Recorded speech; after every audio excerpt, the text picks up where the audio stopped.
Welcome to In the Spotlight. I'm Superintendent Michael Richard, and today in my segment we're joined by Martha Tighe, who is the Executive Director of the Parish Cupboard here in West Springfield. Martha, welcome to the show. Thank you very much. Why don't you start by telling the audience at home a little bit about yourself, what you do, how you ended up there. Well, it's sort of a twisted story. I've been part of West Springfield since 1968. Love the community, have always loved the community. Worked here in education right up until 2009, and then was ready to retire and tried to do so, but was not successful at retiring. And all of a sudden, the Parish Cupboard came into the picture of my life, and that's where I am. I'm the executive director, which is a fancy way of saying I do the paperwork. It's a positive, beautiful, wonderful place to be, and I love being there. Good. Tell me a little bit more about how exactly you got involved with the Parish Cupboard, because I think a lot of people know about the cupboard, maybe not enough, and we're going to get to that in a little bit, but what was the connection? How did that happen? Well, some of your viewers may remember Mr. David Crozier. He taught at the high school for years. He was very active in the Parish Cupboard on the board of directors, and when I had retired from education, we were talking and he said, "Hey, we're looking for a director. Why don't you put in an application?" I put in an application, went for an interview, and the board of directors with David decided I was the right person, and I decided it was the right place for me, and it was a match that I've enjoyed thoroughly for 9 years. That's amazing. So the Parish Cupboard serves meals to some needy individuals. Tell me a little bit about what you do, how you do it, how many meals a day are you serving? Okay, we have two programs. One is our emergency food program, and that's where our families can come in and get emergency groceries. They can come in once a month, and we get almost 170 families a month. Sometimes they're a family with just a senior, sometimes they have 2 or 3 children, sometimes there's 8 of them, sometimes there's 4 of them, and we provide them groceries. The other program we have is our emergency lunch program, and that's where we put a hot lunch together 5 days a week. And we get 30 to 40 people who come in every day for lunch into a very small dining room that we've tried to make look like a cafe, so it's comfortable. We try to give them a sense of security as well as a wonderful meal prepared by our chef. It can be turkey, it can be, yesterday it was corned beef and cabbage, today it's meatloaf and mashed potatoes. It varies depending on what we have available and what my chef is making that day. And the 30 to 40 people who come in are wonderful. Many of them, it's their only meal of the day. They come in, they get the camaraderie they need, they get the comfort they need, and they get a good, hot, solid meal. Right. So every day you see people with all kinds of life challenges. Oh, yes. The struggles that they are facing that bring them to the Parish Cupboard are wide and varied.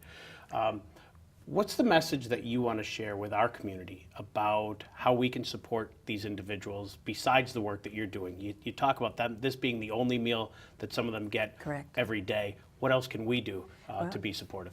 We are indeed a charity. We are totally and completely dependent on donations from the community. We need money. We need money because we have insurance to pay. We are in an old building that needs refurbishing very often. We have some salaries we pay, and we need food donations. And the community of West Springfield is probably the most supportive community I know of. When I put out a request for turkeys for Thanksgiving, we got over 100 turkeys in a week. All of a sudden I'm out of cereal, and cereal is one of our staples that we give out with our groceries. I'll get 200 boxes of cereal coming in. West Springfield responds when we need help all the time. And some of these people have made some bad life decisions. Some of these people are trying their best to build their lives back up again.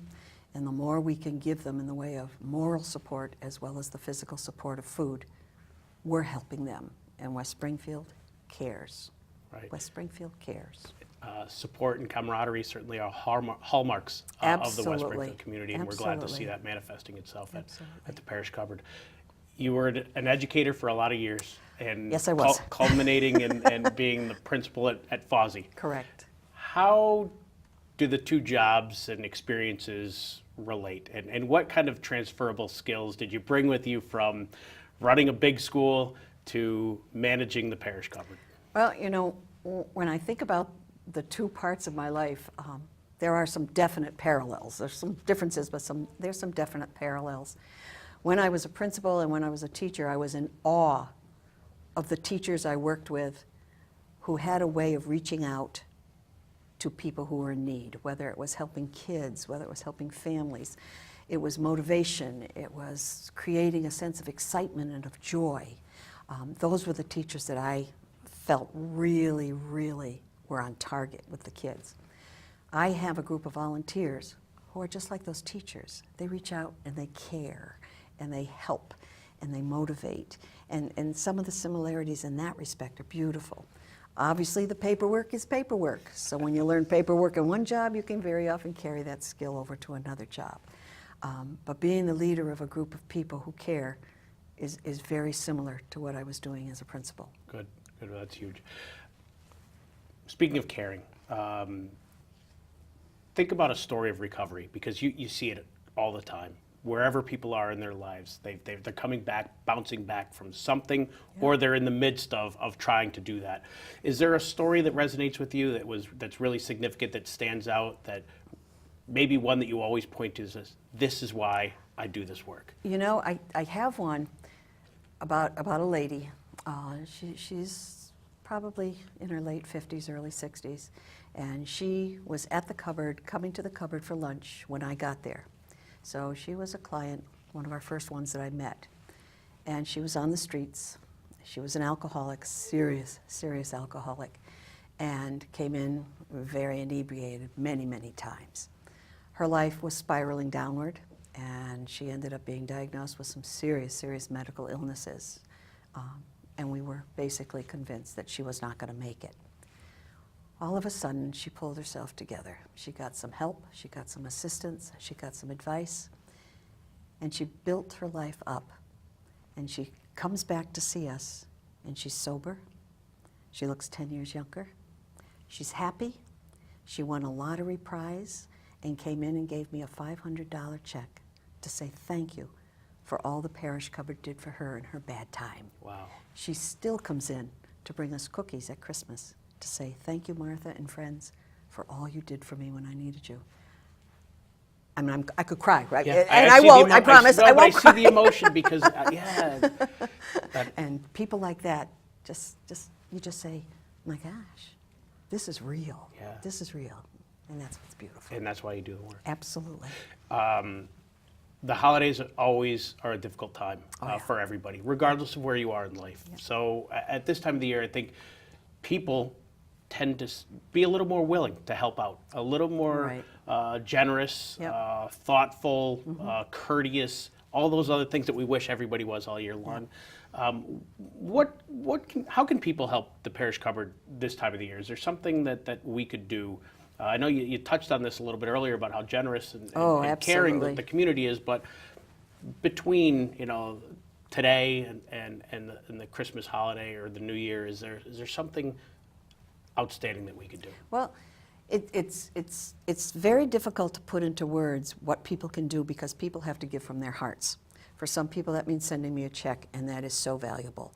For other people, it's calling me up and saying, can I come in and help you serve lunch one day? And all of a sudden, I've got somebody out sick, and I say, please come in. For the parent who runs a scout troop, and their scouts want to collect cans, and they call and say, what do you need? We have schools. Fawsey School gives us a fund drive every single month. Memorial and some of the other schools give us their milk that's left over for lunch that we can give to our homeless people who don't get milk very often. So anything they can reach out for. We've got a chiropractor who just did a car wash and gave us hundreds of dollars from a car wash. Little things multiplied by many people make big things happen. So anybody who's got an idea, if they don't have an idea, they can call me, and we've got some ideas for people or organizations that would really help us a lot. That's great. That's great. So, Martha, there's a question that I ask everybody at the end of this segment, and that is, you've had your chance to sit in the hot seat. Yes. And I appreciate you doing that. Who would you like to see featured in the spotlight sometime? And I wanted to. There'd be boundless. So think about anybody who you might like to see sit here and be able to tell their story and share with the community something that they do. Whoever I put in front of the camera is probably going to shoot me. You realize that. Well, But I'm we gonna don't do it resort to anyway. we don't resort to violence, Martha. I'm going to do it anyway, because there's two people in this community who I respect and place on a pedestal, and that's Mike and Rose DeRocher. They are the co-chair of the Parish Association. They're the ones who do the big Thanksgiving dinner that they just did at St. Thomas. They do breakfasts down at one of the churches twice a month. They are always there for people who come to me and go to them for clothing. They are truly two caring people in the town of West Springfield, and they really have a story for you. Good. Oh, I can't wait to hear it, Yeah, and they're we'll make sure to wonderful. touch base with Yeah. Mike and Rose. Hopefully, and you're still alive when we do this, and they don't come after you. They will, they will. The parish cupboard is located at 1023 Main Street here in West Springfield, and you can contact Martha if you've got ideas about how you might be able to support the work and the mission that they are doing. You can reach Martha Ty at parishcupboard@aol.com. Thank you very much. Happy holidays to everybody.